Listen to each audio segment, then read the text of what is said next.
Die Sprachübertragung beginnt jetzt. Alle Teilnehmer befinden sich im Zuhörermodus. Einen schönen guten Tag, meine Damen und Herren, und herzlich willkommen zum heutigen Webinar Solvency 2 Update und TPT 7.0 für Alternative Investments. Wir haben heute ja einen denkwürdigen Tag. Die EU-Kommission hat heute angefangen, die Omnibus-Richtlinien vorzustellen und heute insbesondere zum schönen Thema CSRD und der TPT. Und es geht darum, eben wie in Zukunft Unternehmen europaweit zum Thema Nachhaltigkeit auch berichten müssen. Das passt natürlich auch zum heutigen Thema wunderbar. Es geht nämlich vor allen Dingen auch um das TPT.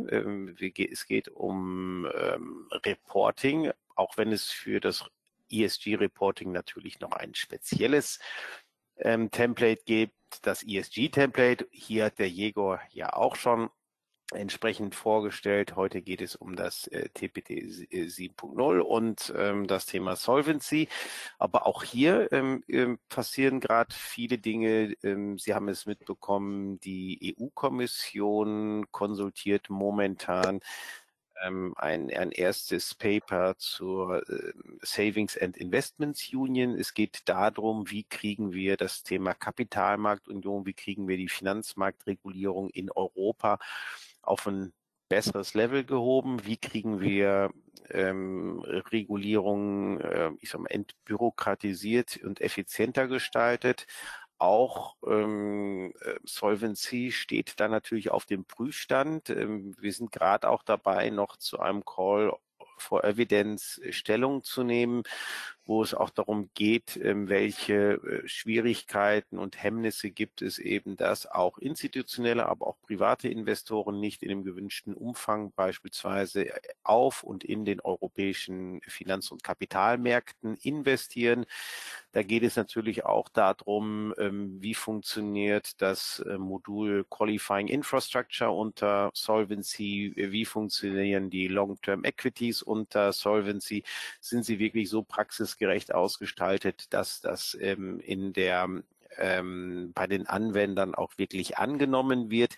Wir denken, da ist noch Luft nach oben. Deswegen werden wir da auch der Kommission eine ganz klare Handlungsempfehlung geben, dass beispielsweise auch Solvency, CRR, IORP auf den Prüfstand gestellt werden, um zu gucken, wie können wir auch mehr institutionelles Kapital mobilisieren. Und deswegen ist es gut, dass der Jegor heute ein Update zu Solvency macht, jüngste Entwicklungen und dann aber auch eben das TPT, was eben in einer neuen Version vorliegt, auch vorstellt, was gerade eben für die Versicherung eine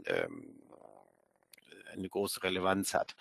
So, vorstellen brauche ich den Jegor nicht. Sie kennen ihn alle. Er begleitet uns hier in der Verbandsarbeit, nicht nur in Form von Webinaren und Fachvorträgen, sondern auch in der Gremienarbeit.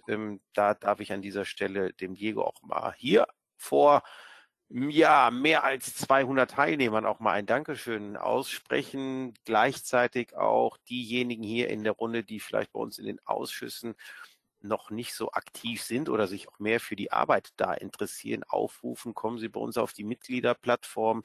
Wir sind gerade dabei, auch Ausschüsse neu zu konstituieren, wenn Sie da Interesse haben, aktiv mitzuwirken und vor allen Dingen dann auch an der Entwicklung der neuen Regulierung mitzuarbeiten, Ihre Ideen und Themen einzubringen. Wir haben aktuell auch noch eine ziemlich wichtige Konsultation zum Thema Liquiditätsmanagement-Tools unter AIFMD2, insbesondere im Hinblick auf die offenen Darlehensfonds. Auch hier sind wir an Ihrem praktischen Input, an Ihren Erfahrungen natürlich immer interessiert und Sie haben die Möglichkeit in den Fachausschüssen eben auch mitzusteuern, wo die Reise hingeht. Also insofern nutzen Sie das auf jeden Fall und das war es auch jetzt schon von meiner Seite und ich darf an Jegor übergeben. Sie kennen alle natürlich hier GoToWebinar. Sie können über das Bedientool können Sie auch Fragen stellen, die ich dann auch durchaus jetzt während Jegors Vortrag dann auch einwerfe, damit wir die dann vielleicht auch mit abgreifen. Wir haben am Ende auch noch eine kurze Q&A-Runde. Ich gehe auch davon aus, dass der Jegor die Präsentation gerne zur Verfügung stellt. Die Frage können Sie dann also schon mal im Chat ausklammern. Und damit darf ich an dich übergeben, Jegor, und los geht's. Yeah, Frank, vielen Dank. And hello, everyone. I believe I'll switch to English since we, I think, marketed the webinar in English. So more alternative investment managers probably will be able to understand also the developments of TPT. So hi and welcome. Many thanks for joining. Today we're going to talk about Solvency II and the update regarding Solvency II, as well as TPT.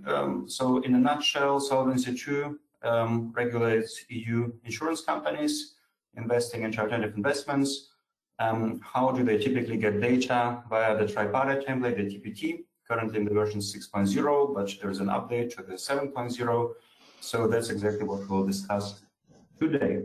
Roland, if you could give me the rights for switching the slides. Unless I have it already. You have them. Okay, 1 second. There we go. Okay, perfect. Thank you very much. All right. So what will we discuss today? So first of all, Solvency II update. There are a couple of things that has happened recently. There will be some things happening in the future. So we'll touch base on that at the beginning. And then we'll move on to the actual reporting format, which is TPT, and the changes regarding 7.0, with the focus on alternative investments. There will be a lot of changes with regard to debt investments, but also for many or for all other funds, there's also going to be some relevant changes as well. So it's worth staying until the end for any kind of alternative investment strategies. So let's have a look. In the recent past, there has been a couple of changes that are already live, by the way. So this is not really something in the future; it's already happening right now. One of which is the change of the sector classification on the EU level. So the sector classification you'll also find in the TPT is called NACE. Many of you will know it. Currently, or in the past, better to say, it used to be in the version 2.0. However, right now it is from 2025 in the version 2.1, as announced by the European Commission. So it's also published in the official journal. So it's an official legislation, basically, by the European Commission. However, and very unfortunately, EIOPA in its Q&A said that for the year 2025, especially for the reports Q1, Q2, Q3, they still require NACE 2.0 for certain purposes, so certain reporting purposes. So what does it mean? It means that on the one hand side, officially we already have NACE 2.1. Then EIOPA, which regulates insurance companies, still needs 2.0. So it can happen that at the end of the day, both will be required, because 2.1 is something what certain service providers will provide you with, but then the output has to be in 2.0. So what will happen is for the transitional period, unfortunately, probably you'll need both. You'll need NACE 2.0 and 2.1. Another, let's say, not so fortunate news is that NACE 2.0 and 2.1 are quite different. So if you look from the outside, they look exactly the same. You'll not see any difference. But if you basically check what they mean, then the difference is quite significant. So for instance, if you had in the past D3511 for production of electricity, now it's production from electricity from non-renewable sources, right? So it looks the same, it's still production of electricity, but now it's focused on non-renewables. Or if you had in the past K for financial sector, now it's L, and so on and so forth. So there are, from how it looks like, it's the same as a 5-digit code, but the meaning is different. And if you are currently getting those sector classifications, you'll probably have to get them now in two formats, so it will transform them into both formats. So that is the current development happening right here, right now. It's already live, so nothing to expect here. Hopefully at some point NACE 2.0 will be completely replaced, but for now you will need both. Another change that is already in place since, well, 2023 really, is the change on the level of QRT S0602. So what is it? It's a template that insurers have to submit to the regulators, and they typically do this on a quarterly basis. So the template is also called conduct reporting template. As opposed to S0603, it's populated on the level of the investment without a look-through. So if they invest into your fund, for instance, they'll only provide the data related to the fund without looking through. And that's why many of the changes there were not really a high prior for the TPT, because investors typically would already need this, or would already know this information without any kind of requirements to have it via the TPT. Nevertheless, the TPT will include certain changes for those investors who may want to get the data via the TPT, but this is nothing really dramatic, I would say, on the for the reporting level. NACE has a significantly higher, let's say, requirement for us here. So this is already what's happening, or what has happened, and is already live. So what else will happen? What else will happen is the Solvency II Review 2020. So I was actually surprised once I was preparing this slide, because as the name says, Review 2020 started in 2020, and probably it will go live. So the changes that will be negotiated will go live somewhere in 27. So you can see how long such a regulatory process can take place. In this case, around 6-7 years, which is obviously quite a significant timeline. So what do we know so far? We know that in 2020, EIOPA published an opinion a long time ago, almost 5 years ago. Now, recently, last month, we already have the level 1, so the change of the directive on the EU level published. So this is final and published. It does not include too many details. So this is what the level 1 kind of directive, or the general, let's say, problem with the level 1 directive is. It gives you a bit of, let's say, vague guidance or general guidance, but the actually interesting things will be in the level 2. The level 2 is hasn't been published, so we don't know yet what's going to happen. And the actually interesting details will be in this level 2, which we expect to see this year at some point, so probably Q2, Q3. So keep an eye open, because this will probably have the most interesting details, resulting also from the level or specifying the level 1 requirements. Then, in theory, this level 1 says that the effective date that the member states transpose it into national laws is January 27, so end of January 27. Is it 100% certain? Not necessarily. We just had the CSRD, which was also a directive, as you know. And for instance, in certain member states, including Germany, it wasn't transposed into law last year. So in theory, they have to share everything by, they have to transpose everything into the national law by 27. But again, on the national law level, other things may also change in the meantime.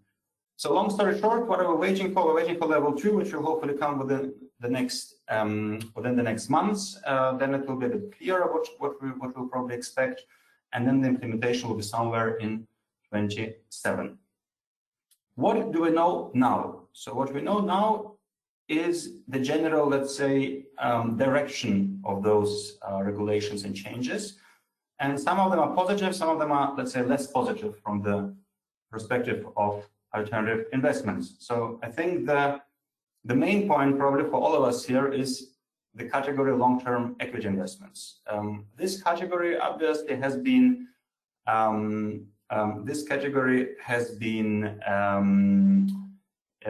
introduced in 2019.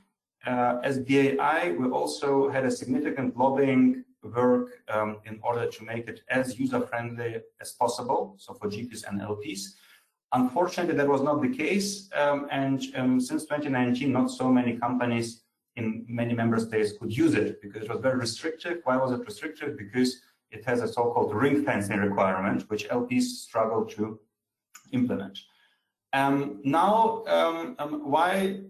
is it such an important category? Well, it's because the current risk weights or risks, so stress factors of 30 to 49% for equity could be significantly reduced to 22%. So this sounds actually very good for equity funds, but again, so far it's quite restrictive.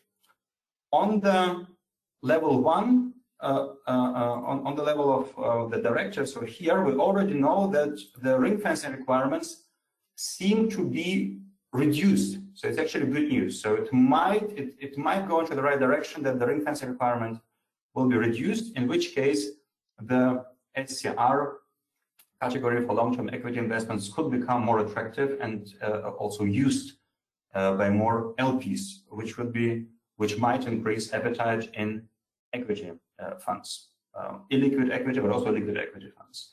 However, we're still waiting for the specifications, for further specification and details in the level 2. And a word of caution, it could happen that certain national supervisors also implement their additional requirements on top, which might also reduce the, let's say, scope or applicability of those investments. So let's see how this goes, but so far the signals are actually quite positive, and hopefully there will be no additional burdens going forward. Another point is, and many of you probably haven't heard so much about this, is the so-called risk margin. So risk margin is something what on the solvency balance sheet you need to add to the liabilities. So the higher the risk margin, the lower the actually owned funds of insurance companies. So meaning the higher the risk margin, the less money, let's say, the less capital for being able to invest anywhere. The requirements to lower the risk margin would effectively mean that investors would have better solvency ratios because of this, which would mean they basically have more funds for all kinds of investments, which would be a nice, I guess, positive feature or let's say benefit for all kinds of asset classes. On the negative side, what is not so, let's say, what might become not so beneficial on the one hand side is the increase in the interest rate shock. So if that happens, that the interest rate categories, if this increases, this will mean that specifically fixed income instruments with fixed coupons, and that they will be affected and will lead to a higher risk charge. So for variable, no, but for fixed term loans, this could be the case. And another point is for equity investments, the current symmetric adjustment of plus minus 10% might increase to plus minus 17%. So actually, it's a good and a bad thing, because in bad times it's even lower, in good times it's even higher.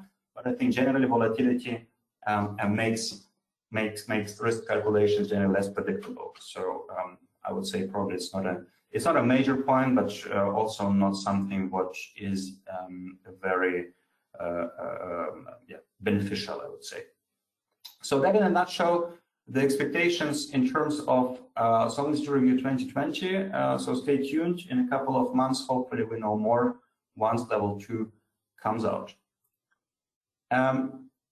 Then EIOPA, so the European Supervisory Authority, keeps publishing reports and consultations with regard to different topics, specifically with regard to sustainability risks. And as you know, there is always a discussion in terms of will there be a green supporting factor, meaning will there be any kind of an extra bonus for green funds? So for instance, you have a, I don't know, green wind park fund, and then you have a lower capital charge because it's green.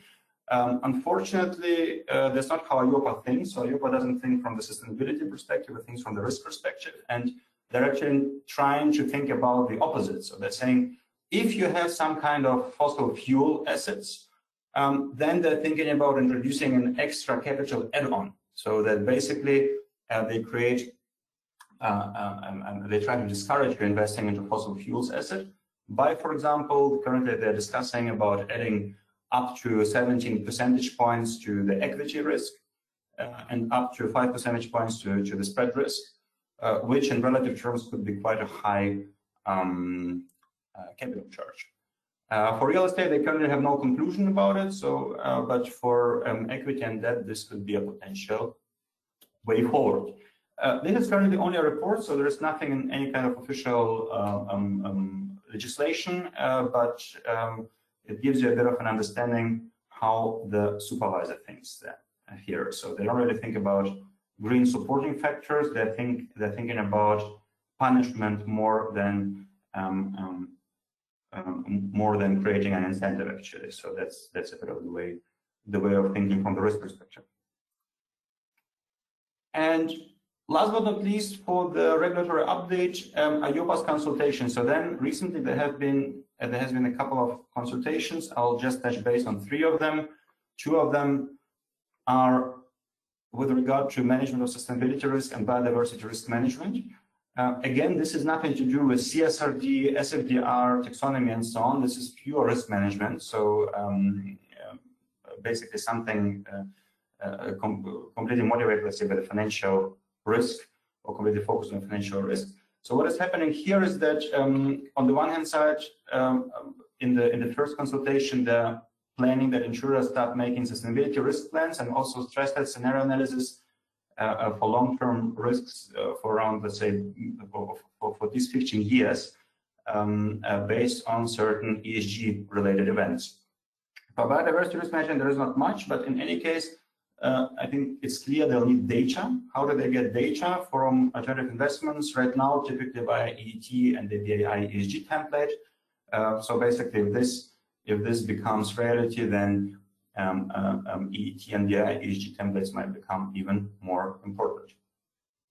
Last but not least, this guideline here, this is an old guideline about counterparty and market risk exposures. So this is nothing really new. They just basically introduced a clearer guidance for certain points. And I just pointed out 2 points. One is that they reiterated that if you have, let's say, loans with certain options, for example, a prepayment option, which we'll discuss later, then you need to calculate your SCR considering those options. And that's an important point because that's also one of the motivations why we'll now distinguish between expected and contractual maturity dates in the new version of the TPT. So we'll talk about this particular requirement soon. And then another point is they just reinstated that basically if you have leverage on the fund level, it has to increase the capital charge. This is nothing new. You should be calculating SCRs already based on or considering leverage. So that in a nutshell regarding the Solvency II updates from my end. I don't know, Frank, is there anything we need to discuss or answer now, or shall we move on to the TPT? Currently, there are no questions. Great. Okay. Good. Okay. So now let's move on to the TPT 7.0. So as you know, typically TPT is provided on a quarterly basis for illiquid funds. Sometimes it's on a monthly basis for certain investors. For certain pension investors, it's on an annual basis. But I would say the market standard is quarterly basis for alternative investments. And it has been provided in the version 6.0 for the last couple of years. Now, the changes I've just introduced, but also the evolving market practice, led to an update of the TPT. And right now, it will look like this. So essentially, the timeline for the TPT is the following. There will be, as always, a parallel phase between April and June 2025. And from July 2025, the recommendation of FinDatex is to provide 7.0 only. Now you'll probably think, okay, what is a good point of time to do that? Is it July? Is it April? So our recommendation is do it as soon as possible, specifically because some investors will request it from you already from April onwards, because the new TPT includes relevant data points that can help that can help investors fulfilling their regulatory requirements, reducing SCRs, and so on. So some of them may already be interested from Q1 onwards. But that's, let's say, the timeline as per FinDirect specification, which may or may be not followed by your investors. So at the end of the day, it's about the investor, what they would like to have, because at the end, the investor decides what they need. Certain fields were changed, but more in terms of description and conditions, so it was conditional optional. So that's actually good news, because it means that if you currently provide 6.0 in certain fields, you can provide exactly the same fields in the 7.0. So there is no change. So basically, if you want to summarize it, you will probably take if you take the 6.0 version and then you add on top new data points that I'll introduce in the next minutes, then you'll have your 7.0. So even if you just leave them blank and you just copy and paste what you currently have in 6.0 into 7.0, you'll have 7.0 with some blank data points. So that's essentially a nice thing about this. So existing fields will not change for the majority of funds and cases. So now, what are the new fields? So the new fields you can see here, and the main fields here I highlighted with thunderstorms are on the one hand side the NACE 2.1. It is what I told you earlier. So in addition to the existing 2.0, you'll have to provide 2.1. I guess for direct funds it might be a bit of less burdensome. For fund of funds, probably a bit more burdensome, but that's unfortunately the situation. At some point, 2.1 will replace 2.0, but for now, you'll have to have both. Then for private debt specifically, these 2 points will be of very high significance, I'd say. For private debt, but also public debt, so any kind of debt instruments, you have now a whole set of expected additional data points. You have expected maturity date, you have expected modified duration, expected credit sensitivities or spread duration, in addition to the contractual one. So why is this happening? So that the investor is able to decide, do they take the contractual one or the expected one? And especially if the expected one is shorter, it may help reducing SCR, but also fulfilling IOPA and Solvency II requirements. Another point that we'll also discuss in detail is PIK, payment in kind loan. So this is something what is very, very common, I'd say, in the private debt universe. And the problem is nobody exactly understands what it is, and it's very difficult to model. So from our experience, if you look into the TPTs right now, it's very rare that PIK is modeled correctly. And that's why the new TPT version tries to, on the one hand side, provide additional guidance. On the other hand side, also provide an additional field for modeling PIK in a better way, which is, I guess, is actually good news for private debt funds. And then there are a couple of other new fields which are, rather, let's say, personally less interesting, such as custodian, LAI, and if it's LAI or not. Bail-in rule, this is more for corporate bonds and managed accounts, so it's directly on the balance sheet of the investor, so typically you'll not need it or not have it in the illiquid space. And another one for infrastructure, but don't be confused, this is on the, again, only relevant for managed accounts. So when you basically manage the portfolio of an investor directly on their balance sheet. If you don't do this, if you have a normal fund, it's not relevant for you. So I would say the majority of the points are those the first three ones that you should be focusing on. And the timeline is as explained above. So ideally you do it from April, just take over the existing fields, add new ones. But then if you want to spend more time, then no later than July. It should be in the new version. So that in a nutshell. Now I would like to spend some time and discuss the new fields in detail with some examples, because they're quite technical, but also very important, especially in private debt universe. And what we'll cover now is the information for the following, I would say, typical instruments you may find in alternative investment portfolios, such as corporate bonds, in case you have some liquid or listed instruments, collateralized securities or securitizations mostly, mortgages, loans, what you typically find. And what's also important is now you can say, okay, but I'm let's say a real estate fund, or I have an infrastructure equity fund, so I don't care about debt. But the answer is you also can have debt as a liability, right? So sometimes you have liquidity facilities. In the real estate fund, you typically have some leverage. So those are all loans, just not as an asset, but as a liability. So for those instruments which are liabilities, you'll also have to apply the same logic, essentially. So now let's start with the expected maturity, because I mentioned the expected maturity is an important new concept, also very important for the SCR. So what typically happens? What typically happens is that you have a loan. Let's say it has a contractual maturity 5 years, but then it has a prepayment option. So the borrower essentially is able to prepay the loan prior to the maturity date. Typically, or not typically, but in many cases, it also does happen. So what happens is that maybe the contractual maturity date is 5 years, but the expected one is only 3 years. So what Solvency II requires is that basically the valuation, so first of all, the valuation on the Solvency II balance sheet happens based on IFRS as a reference framework, and IFRS typically wants you to use expected, not contractual maturity dates for the valuation. This goes further, as you can see on the next slide, the current IOPA's consultation explicitly mentions that when you calculate not just the expected market value, so basically the market value of an investment, but also the risk, so the solvency capital requirement, it is required, the IOPA expects you to consider options that you have in the debt instrument. What does it mean? It means that you have to basically calculate the SCR up to the maturity date, which you expect under a stress condition.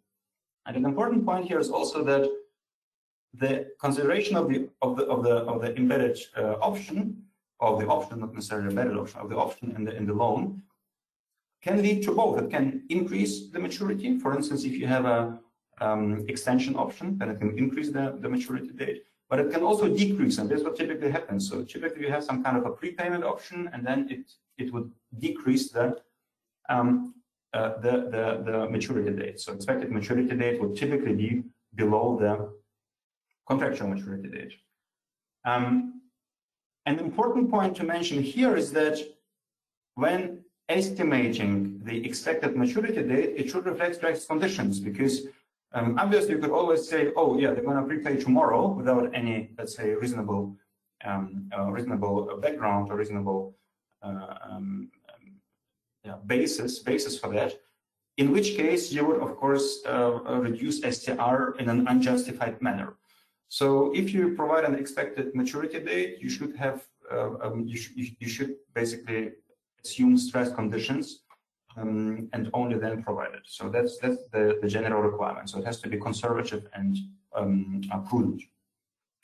And once you do that, what happens? So now this will become a bit technical, but I hope it will be helpful. So what do we have here? We now have a loan which is a bullet loan and a zero coupon loan. I just assumed it for simplicity reasons. So what happens is there's only one payment at the very end. It's a loan, it's unrated. We're now creating a TPT as of Q4 2024. And the contractual maturity date is in 5 years, so 2029, and expected is 27, because the portfolio manager expects it to be repaid earlier based on their analysis of the portfolio company. So green is contractual and blue is expected. So what happens now is that if you then calculate, the modified duration, the credit sensitivity, and this is a fixed coupon loan, then basically both will be the same. It will be around 5 years. So duration, credit sensitivity, those are currently field 90 and 92. They will be both 5, a bit less than 5 probably, but yeah, this will be the kind of the longest possible duration you can have. But if you then do this based on the expected one, for which we also have fields now, then you'll populate the new field expected with a lower value, And also the calculation of modified duration sensitivity will also be lower. Now it will be 3.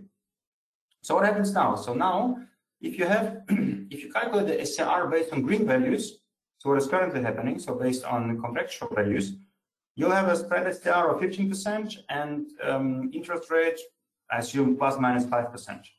But if you do based on the blue fields, which are only 3, then your SCR, spread SCR will be 9% instead of 15, and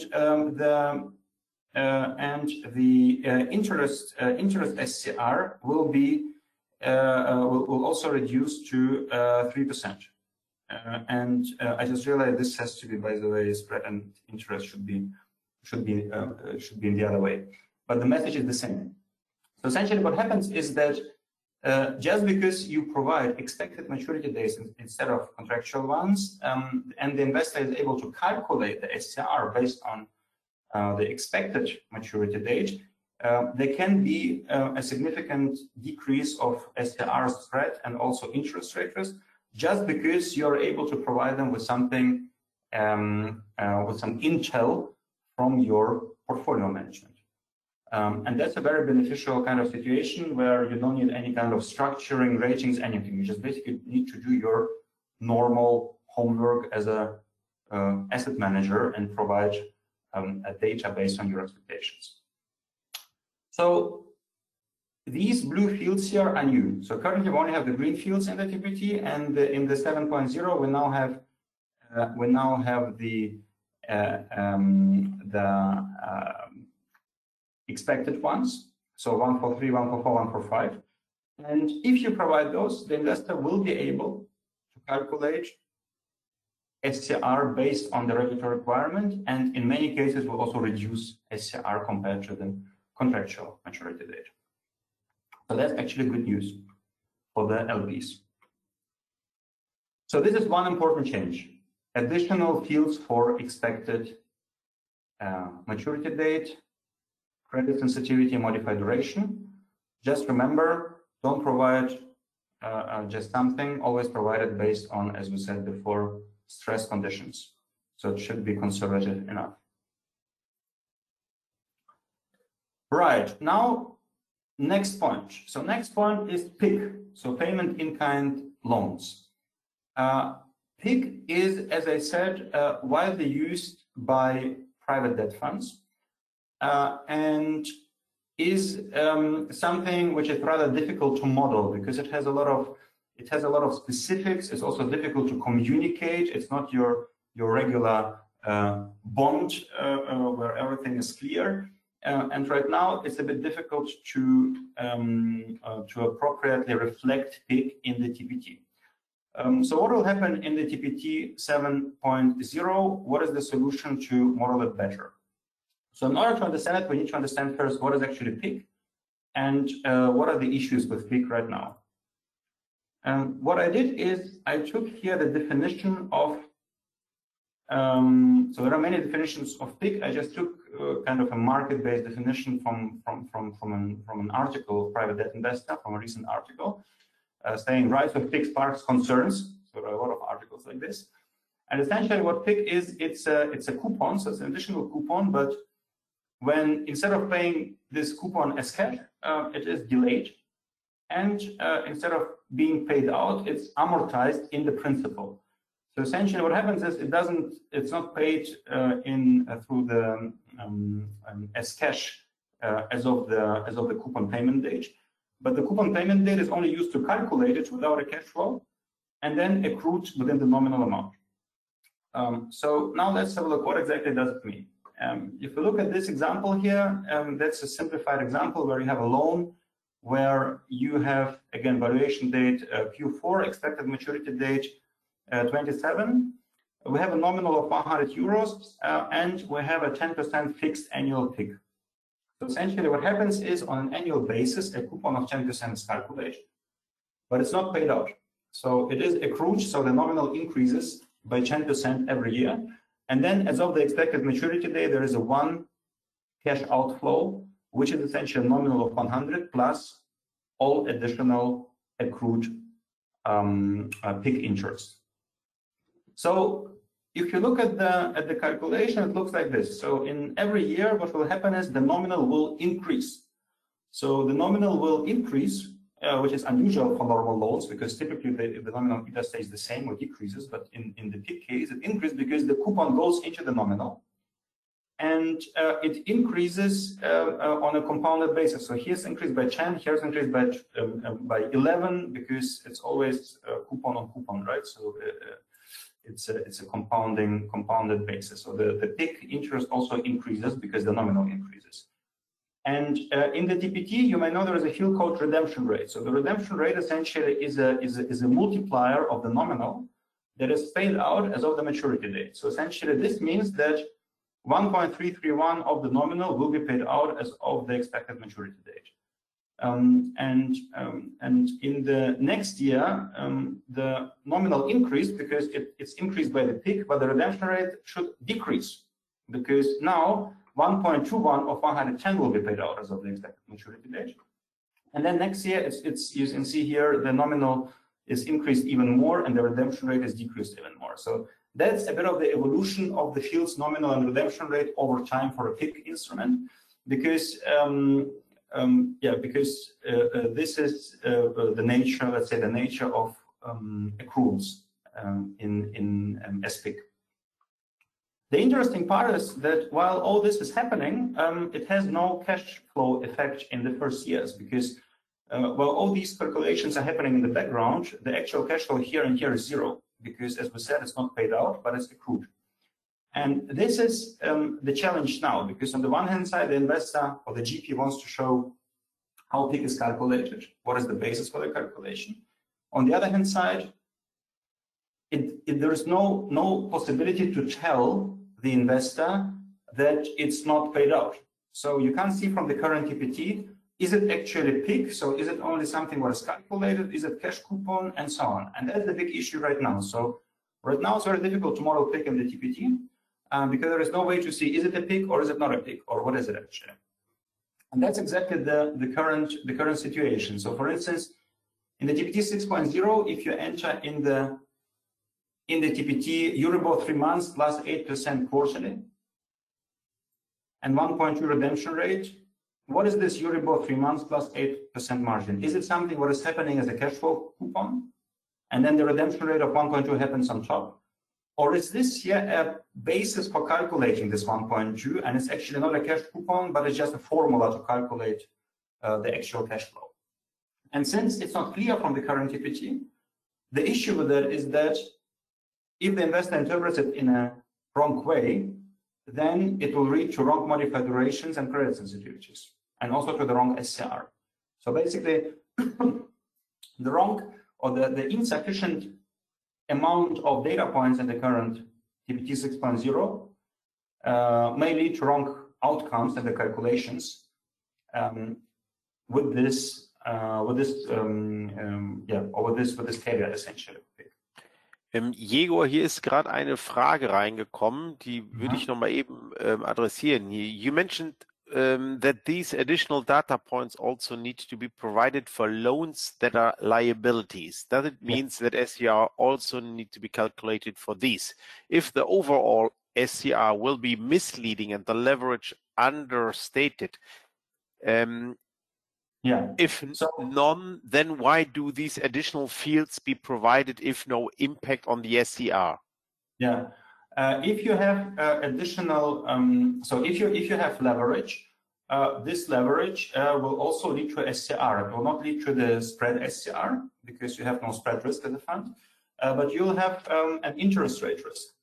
And for this interest rate risk, the fields we just discussed will be very relevant. As we said, expected maturity date versus contractual maturity date will have a significant impact on the interest rate risk. So the answer is yes. Liabilities will lead to additional risks as well, but more from the FX and interest rate perspective rather than spread risk perspective. So that is, I think, is the common misunderstanding, because many market participants only think about equity and spread risk, but there is also FX risk, and and interest rate risk, and liabilities also leads to interest rate risk and FX risk. So yes, the answer is yes. Anything else we have, Frank? There was another question. I don't understand how is estimated the expected maturity. Okay, how is the expected maturity estimated? I mean, that has nothing to do with Solvency II. That's originally, this is basically what you as a portfolio manager or your client, I don't know where you work, but essentially this is something what any portfolio manager should know based on their due diligence and monitoring of the portfolio company. So typically what happens is you speak as a debt manager to the borrower, and the borrower indicates if they're going to pay out your loan, prepay the loan, or extend the loan or not. So based on this information, based on the understanding of the market conditions and so on, the portfolio manager typically thinks in scenarios. He thinks, okay, in the best case, they'll make this amount of money and prepay in 2 years. In the worst case, they'll prepay in 4 years and so on. And then that's essentially the way of doing this. But again, this has nothing to do with Solvency II.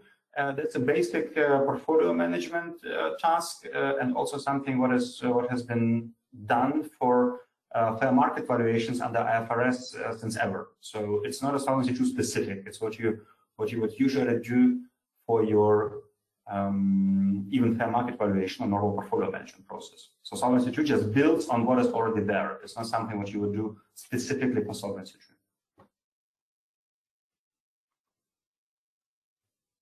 Okay, Frank, anything else, or shall we move on? No, no further questions for the moment.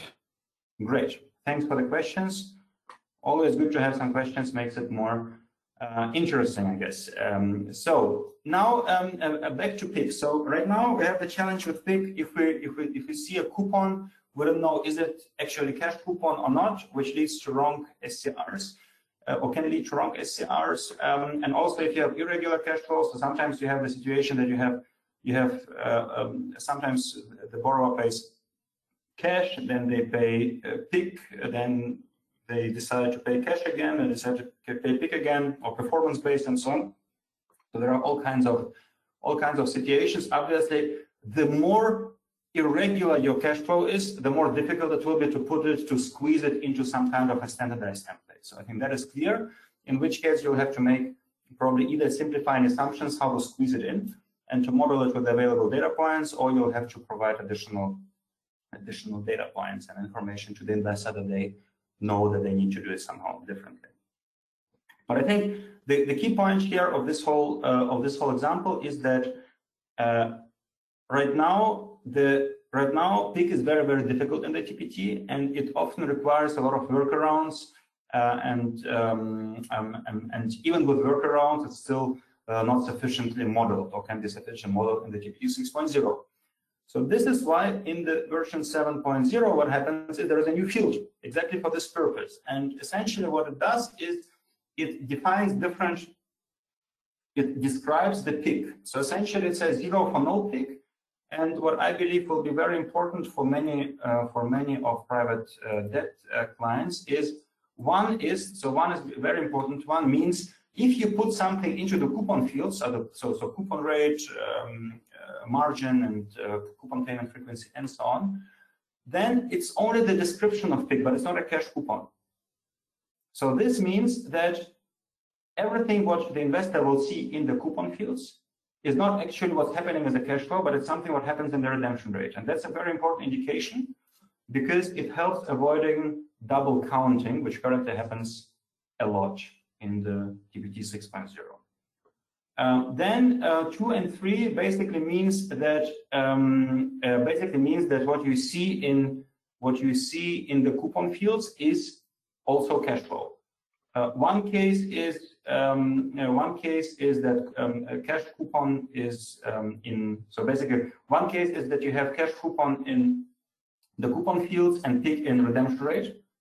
So you have it's clearly separated, cash coupon and PIK. And another case is you have PIK in the coupon fields. So sometimes you have a situation where you have, let's say, 5% cash and 3% PIK and so on. So then you would model 8% in the coupon rate, and then you would have here 3, meaning that the investor knows, okay, it's not just cash, it's also PIK, which is also paid out. So essentially, those fields means there is a cash flow, and field number 1 means what you see in the coupon rate is no cash flow. And then there is number 4. This is for all kinds of other PIKs that can be described by this, and this basically means, okay, dear investor, there is something weird and irregular. You have to obtain additional data point, but this you have to do outside of the TPT, because the TPT is not designed to cover all potential PIK cases. Let's have an example. Yeah. Jegor, there is the question, can't PIK be inserted into 58B, nature of the tranche? Nature of the tranche, based on the specification, to my knowledge, is typically is not for PIK. It's typically used for describing if it's junior, senior, and so on. So we can have a quick look. What is 58B? So in 58B, typically you would currently describe. You would typically describe the seniority. So it's defined as tranche level seniority. So seniority, what we typically do there is junior, senior, and so on. So if you agree with your one particular investor to do it that way and they know how to use it, you can do whatever. So there is actually, like, everything is allowed as long as the investor can use it. But I would say as a kind of market guidance, it's typically not the case, to my knowledge. Okay, thank you. No worries, thank you.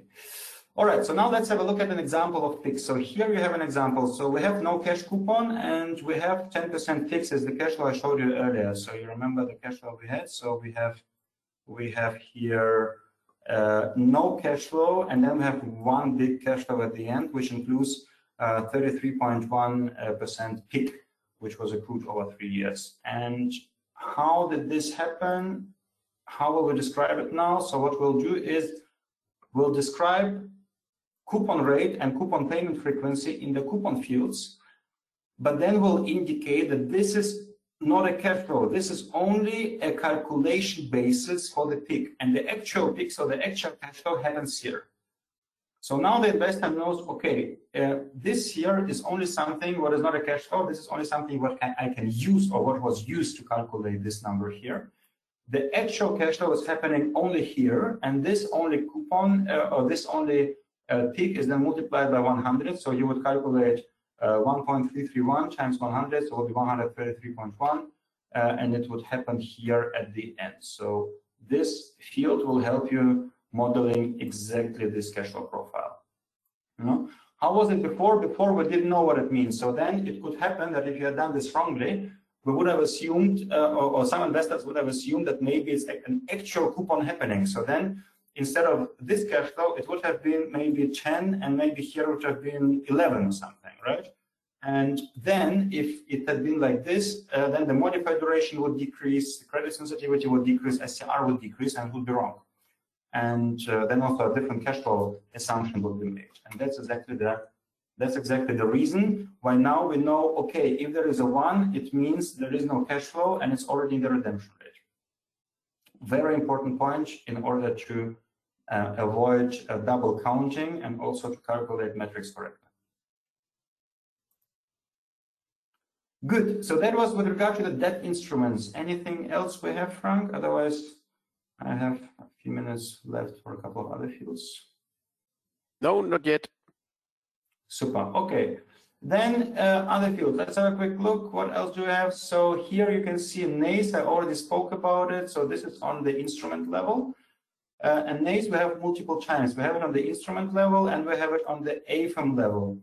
And since we said we still need 2.0, 54 and 118, so AFM and the instrument will still be based on 2.0. But now you have the new field 2.1, which is basically the new NACE. So you have to use the new NACE regulation to provide this field. And here I have just an example. So in the past, it was like we said for renewables D3511, which means production of electricity. But if it's if you had used it now under 2.1, it would mean production of electricity from non-renewables. And maybe you're doing exactly the opposite. Maybe you're doing renewables. So then the new NACE would be actually D3512. So it looks all very similar, as I said, but it's very important to put the right NACE into the right field, because otherwise you'll report a different sector and confuse the investor. Another point regarding NACE is based on the current specification, very often it's interpreted in the way that it's only 1 or 5 characters allowed. So any kind of 2, 3, 4 characters were not under strict interpretation, were not allowed. Now, not least for ESG reasons as well, because sometimes you use it also for ESG reporting. Any amount of 1 to 5 characters is allowed, so the more the better. But you can also provide 2 characters, you can provide D3 or D35 and so on. Apart from financial, and financial still needs 5 because it's a mandatory requirement. And under NACE 2.0 it's K, under NACE 2.1 it's L. These here require 5. It's important to mention that 5 is good. So many investors, they like 5 because, as I said, they use it for various purposes. It's very important for them. And interestingly enough, also, if you kind of consider the specifications of FIN directive as conditional, mandatory, and so on, so NACE 2.1 is conditional, but it actually means most of the instruments have to provide it. So essentially, 2.1 is now basically relevant. If you don't have 2.1, then you should provide 2.0. But in general, right now it's better to do both. Last slide, and then we are done.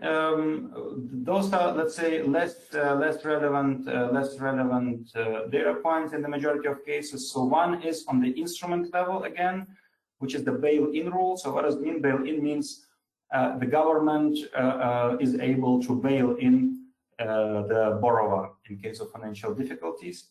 It's typically only required for bonds and notes. In many private debt structures, you don't have it, so typically you can leave it blank. Even in public debt structures, you can leave it blank because very often this is only required for SO602 when you manage the portfolio of the investor on their balance sheet. If you don't do this, typically you don't need this. The same for infrastructure investment. This is also only for managed segregated accounts, so portfolio on the balance sheet level of the investor. Here you could select what the investment is. But again, if it's a normal fund, you don't need this. So quite simple. And last but not least, fund. So here you just need to provide the LEI, legal entity identifier of the custodian, so depository bank, and in 141 if it's LEI or not. So here I have an example of an LEI. So obviously it would be a full LEI, and here one means that this is LEI. So nothing particularly exciting here, I would say, and in most cases also not relevant. Yes, so that brings me to the end actually. 17 o'clock, as we said. I'm sure we still have time for some questions, Frank. But for my yes, indeed, here is a dedicated question. If we have infrastructure investments but no managed account, do we need to fill out 147? No, typically you don't need this unless your investor wants it for some reason. But typically it's created for managed accounts only, so no. Typically the investor would do this on the level of the fund. So they would look at your fund and assess the fund as such, and then you don't need this on the instrument level in the normal fund. And there is a follow-up question regarding expected maturity. Should the managers give some analysis to justify how they estimate the expected maturity? Again, this depends on the investor. If the investor maybe wants to, every investor has their own way of validating the data they get. And there is no 100% market practice or guidance of how to do that. So one investor may just take it over and maybe they say it looks plausible, that's it. Other investors may do it maybe as a sample audit, that they just take maybe 2 out of 100 loans and do it only for those loans.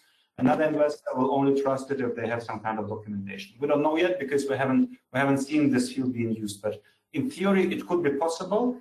in any case, whenever you estimate an expected date, either under IFRS or Solvency or whatever, it's always recommendable to have some kind of reasoning and documentation for this, of course. Okay. And another question just came in. If we provide the cash flows for each instrument, including those with PIK, do we still need to provide the redemption rate? It depends. It depends on the investor, because different investors use TPTs in different ways. Some, which are, let's say, more sophisticated, will be able to use will be able to use the cash flows and calculate everything.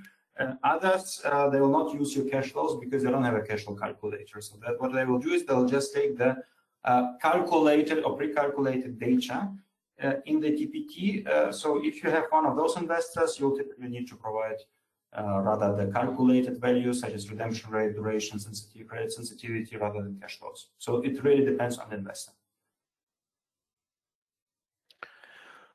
Okay, great. So there are no further questions here in our dashboard. However, if there are further questions, here you'll see the contact details of Jegor, and as I mentioned at the beginning, this presentation will be available here. They will be it will be available on our homepage and will be distributed here to the participants. So thank you very much, Jegor, first for this very insightful presentation, and thank you here to all our guests here for listening and viewing and discussing and asking questions to Jegor. As I mentioned here at the start, there will be a lot of regulatory issues also around solvency, around reporting, ESG reporting, dedicated insurance reporting, and so on. Have a look at our homepage, come to our member platform for really various information about regulatory issues, but also around.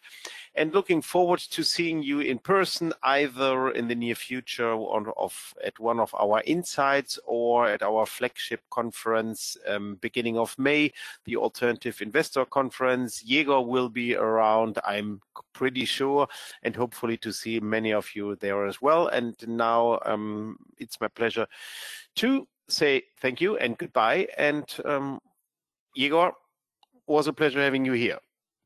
Dieter, thank you very much. Have a good day. Bye-bye. Goodbye.